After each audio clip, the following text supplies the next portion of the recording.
Aujourd'hui, petite vidéo sur 3 modules complètement game changer qui ont littéralement changé ma vision du sequencing MIDI et de la polyphonie, d'accord?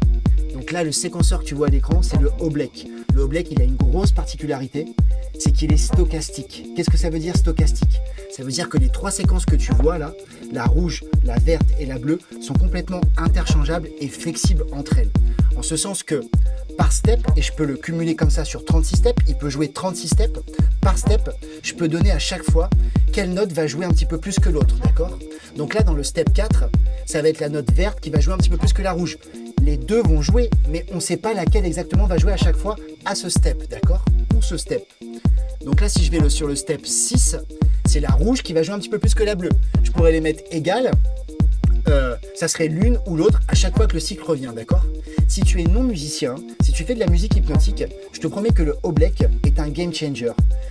D'avoir ces variations comme ça sur 8 steps de variation MIDI, quand on va inclure la polyphonie, je te promets que c'est un game changer et ça va te faciliter la vie, d'accord? Donc là, on a 8 steps, 3 notes qui se répètent jamais vraiment, d'accord?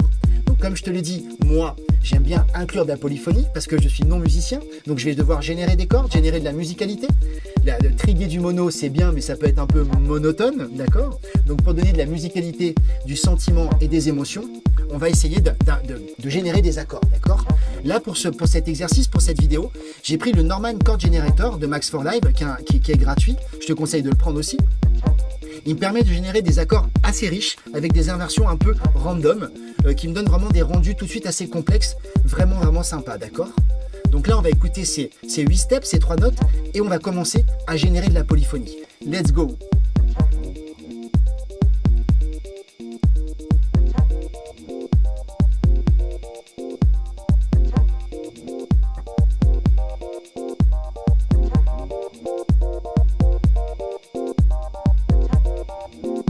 On va automatiser d'abord ce qu'ils appellent la duration, donc il va jouer sur la taille des notes, et pareil, je peux le détacher des 8 steps originaux, d'accord? Donc tu appuies sur le petit cadenas, et tu choisis, on va se mettre en 14, et on va voir ce que ça donne. Donc là, la magie commence à arriver.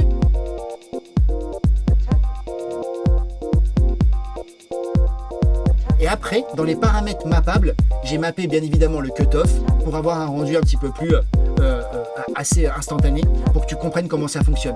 Pareil, détachable. Tu ne pourrais pas refaire ces automations-là à la main, c'est impossible puisqu'elles sont dans des steps, dans des cycles qui ne sont pas pairs, d'accord?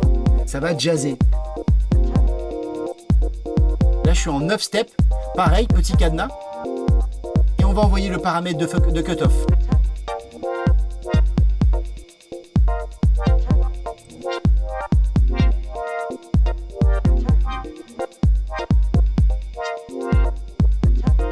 Donc de 3 notes MIDI, tu as vu où on est arrivé.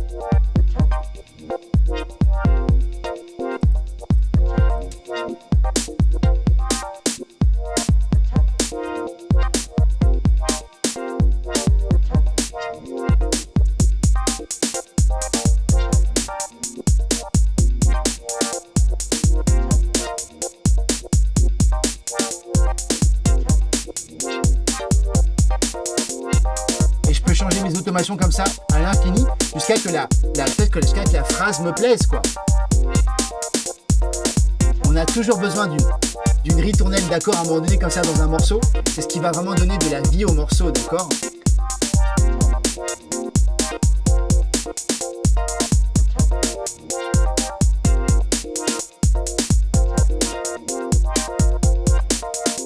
Ça c'est pas mal. Et là j'ai une inversion fait que mon générateur de cordes n'est jamais vraiment le même aussi.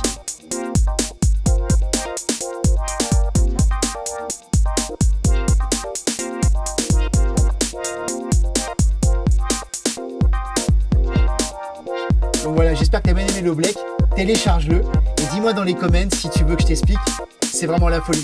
C'est trop rapide et c'est tellement efficace.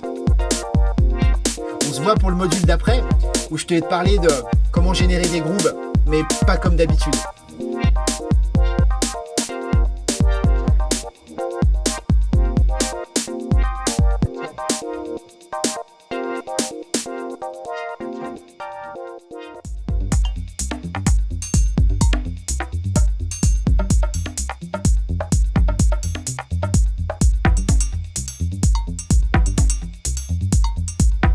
Alors, deuxième partie de la vidéo aujourd'hui. Comme tu le vois, là, je suis en train de m'amuser avec des grooves, d'accord? Je me suis amusé avec le Sting. Le Sting, c'est un module que tu connais déjà. On l'utilise à peu près depuis 7 ou 8 ans. Module de Max for Live, génial, pour générer des petites basses. Mais franchement, et tu le sais, au jour d'aujourd'hui, avec le Ableton Live 11, le 12 qui est déjà là, la pléthore de séquenceurs MIDI qu'il y a sur Internet et de générateurs de mélodies, le Sting, il est un petit peu court, d'accord? Donc moi, je m'en suis servi pour générer des grooves dans une chaîne vraiment géniale, d'accord? On va voir comment j'ai fait. Je vais faire un petit solo. Donc, qu'est-ce que j'ai fait? J'ai pris un drum rack que j'ai groupé avec d'autres drum racks et je me suis amusé à coupler divers stings avec des samples un petit peu différents, d'accord? Avec des grains et des textures différentes. Je vais te montrer comment j'ai fait. Donc, tu te prends un drum rack dans tes instruments de batterie, ici. Hop.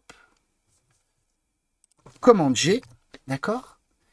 Tu te mets ici et tu doubles ton drum rack, d'accord? Tu insères ton Skinner box ici, ton Sting, et tu mets les samples que tu veux, d'accord?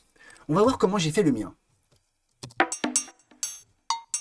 Donc là, c'est le premier qu'on écoute, un Sting.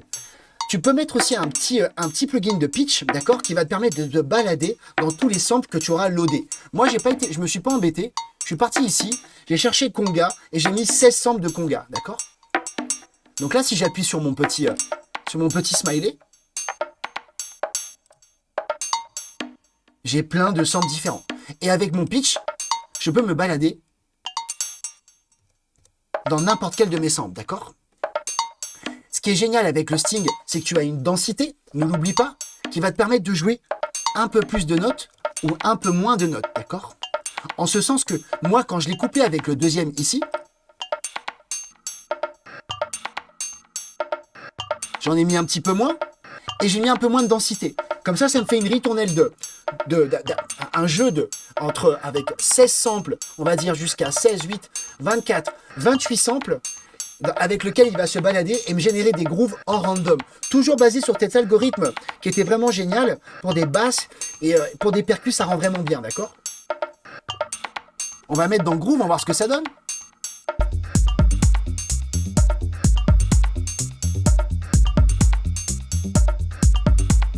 Donc là, on a deux textures différentes, deux stings groupés dans un même drum rack qui me joue des notes en random, mais basé sur cet algorithme de basse. Donc ça part pas dans tous les sens. Ça part avec une idée un peu de... Ça a du sens. C'est pas complètement random. Donc le premier avec une densité un peu plus longue et le deuxième avec une densité un peu plus courte, moins de notes. Ce que j'ai fait pour le deuxième, ici, je l'ai couplé avec un frequency shifter. Donc ce qui fait que ça me donne un espèce de son un peu bizarre. Tu l'as, le frequency shifter, tu te balades un petit peu dans les modules. Et ce que je voulais te montrer aussi pour cette formation, enfin pour cette petite vidéo, c'est qu'il y a un espèce d'enveloppe followers, comme il y en a plein, là, des espèces de LFO qui te permettent de mapper des paramètres dans Ableton à travers des modules Max for Live, à travers des synths, qui s'appelle Step. Step, il est gratuit. Tu vas le télécharger sur un site qui s'appelle Elephant. Je crois que c'est un petit anglais qui développe. Il est vraiment génial. Il y a plein de trucs gratuits dessus. Et le Step est vraiment super, ce qui permet de modifier les paramètres en temps réel, mais un peu plus smooth, avec une modification un peu plus large et un petit peu plus complexe. On va mapper un paramètre.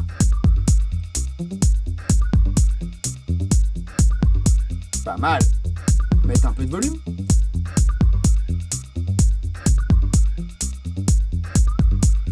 Et tu vois, tu as ce paramètre smooth. Ouais. Vraiment génial. Et après, je le groupe avec mon autre percu. Et tout d'un coup, la scène qu'on vient de faire, elle peut devenir un peu plus protagoniste. Et avoir les percus un peu sèches derrière.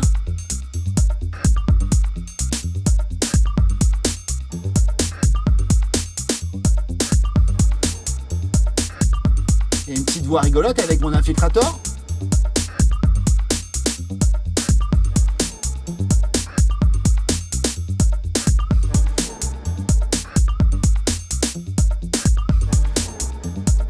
voilà, 2 drum racks que tu groupes, d'accord? Et oublie pas de coller le Sting, un module de pitch. Pourquoi pas faire des contrastes? Oublie pas que c'est un truc que je répète tout le temps. On aime bien les contrastes, d'accord? Donc moi, qu'est-ce que j'ai fait ici? J'ai pris un drum rack sec, groupé, avec un drum rack un peu automatisé, d'accord? Avec un frequency shifter, donc qui me fait bouger un peu mes fréquences. Et le step de Elephant, je te mets le lien en description, qui va te permettre de modifier tes sons. Suite à ça, oublie pas que j'ai une formation où je parle du Sting, d'accord? Mais pas du Sting que tu connais. Le nouveau Sting, il est bleu, on voit le séquenceur, d'accord? Et il est un peu différent encore du Sting jaune que tu vois là, d'accord? Donc dans la formation de sound design qui est en lien dans la description, il y a 50 minutes où je parle longuement du module Skinner Box, mais les nouveaux, d'accord? Le Sting, il est vieux, et après, ils ont fait un ensemble de 4 modules, qui est le Time, ici, d'accord? Et le nouveau Sting, qui est celui-là ici, d'accord? Donc si tu es curieux et que tu as envie de faire du sound design rapide, efficace, capturer l'aléatoire de manière contrôlée, de manière guidée, si je puis dire, bah, jump dans la formation, tu vas kiffer. Allez, on se laisse!